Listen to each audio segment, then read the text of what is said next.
कुछ लोगों में इंटरकोर्स करने की इच्छा 50 साल के बाद भी भरपूर होती है, लेकिन इरेक्शन आना बंद हो जाता है। कई सारे केसेस में स्टेमिना खत्म हो जाता है। तो आज आयुर्वेदिक तरीके से जानेंगे देश के जाने माने सेक्सोलॉजिस्ट डॉक्टर शेख से कि अगर आपकी एज 50 के ऊपर हो गई है और आप इंटरकोर्स करना चाहते हैं तो आप क्या देसी नुस्खा आजमा सकते हैं, और भी बहुत सारी डिटेल्स चलिए जानते हैं डॉक्टर शेख से। देखिए, अगर आपकी एज 50 साल है या 50 साल होने वाली है, 50 क्रॉस कर चुके हैं, देखिए इच्छाएं तो मेरा मानना ये है, जो मैंने अपनी प्रैक्टिस में देखा है, तो 50 तो बहुत कम है।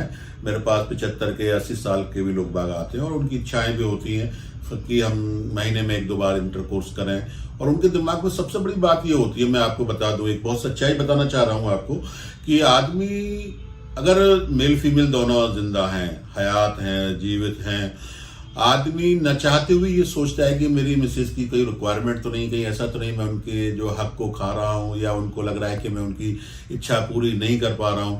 तो वह खास तौर से इसलिए चिंतित होना वो शुरू हो जाते हैं कि भाई मुझे जो है काम अपने लिए नहीं, मिसेज की इच्छा को पूरी करने के लिए इंटरकोर्स करना चाहिए, सेक्स करना चाहिए। अब जब वो नहीं कर पाते हैं तो हमारे पास आते हैं या कुछ दवा की तलाश में रहते हैं। तो खासतौर से मैं बता दूं, 50 साल के बाद में आदमी की जो शक्ति है वो क्षीण होना शुरू हो जाती है, कमजोर होना शुरू हो जाती है, जो टेस्टोस्टेरोन लेवल है वो कम होना शुरू हो जाता है, नसें भी कमजोर होना हो जाती हैं। खासतौर से पेनिस की लिंग की नसें जो है, पट्टे जो वेन्स, उनके अंदर क्लॉट्स वगैरह जम जाते हैं, तो इरेक्शन की समस्या आना उनको शुरू हो जाती है। कई बार कोई सर्जरी होती है, या कई बार क्या उनकी रीढ़ की हड्डी में कोई चोट आ जाती है, कोई एक्सीडेंट हो जाता है, तो उस केसेस में हमने देखा गया है कि आदमी का इरेक्शन चला जाता है, लेकिन इच्छाएं होती हैं उनके अंदर इंसेक्ट करना है, इच्छा, लेकिन इरेक्शन नहीं आता। तो मैं खास तौर से आपको यही सलाह दूंगा, अगर आप किसी ऐसे शहर से जहां पर मेरी क्लिनिक है, तो पहली बात तो आप जहां चाहें, मैं ये कोई फोर्स नहीं कर रहा हूं भाई मेरे पास ही आना है या मुझे दिखाना है, जहां चाहें, जो अच्छे आपके शहर में अच्छे बेहतर चिकित्सक हों, अच्छे सेक्सोलॉजिस्ट हों, जो समझदार हो, तो आप वहां जाकर सलाह ले सकते हैं या मेरी क्लिनिक पर आकर मुझसे मिल सकते हैं।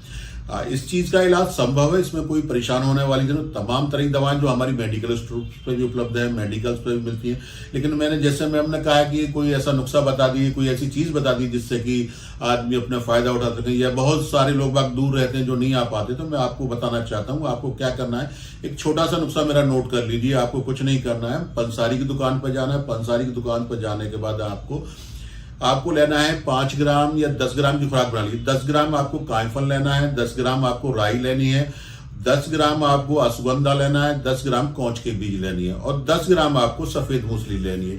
ये 50 ग्राम टोटल चीज हो जाएंगी। पहली बात है, इनको लाने के बाद में अच्छे पंसारी से खरीदें, और खरीदने के बाद में इसको साफ कर लें, इसके अंदर कोई मट्टी ना हो, कंकड़ ना हो, जिससे कि आप खाते वक्त आपके खाने में दिक्कत हो या नुस्खा खराब हो।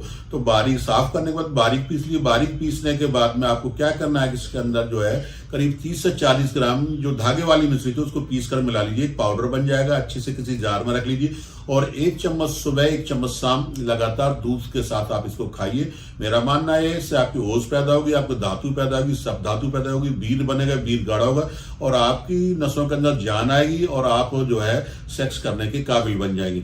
और इसके साथ में एक बाजार से, किसी मेडिकल स्टोर से एसएस तेल परचेज कर लिए, उस तेल से अपने पेनिस की मसाज करें सुबह शाम, आपको फायदा होगा।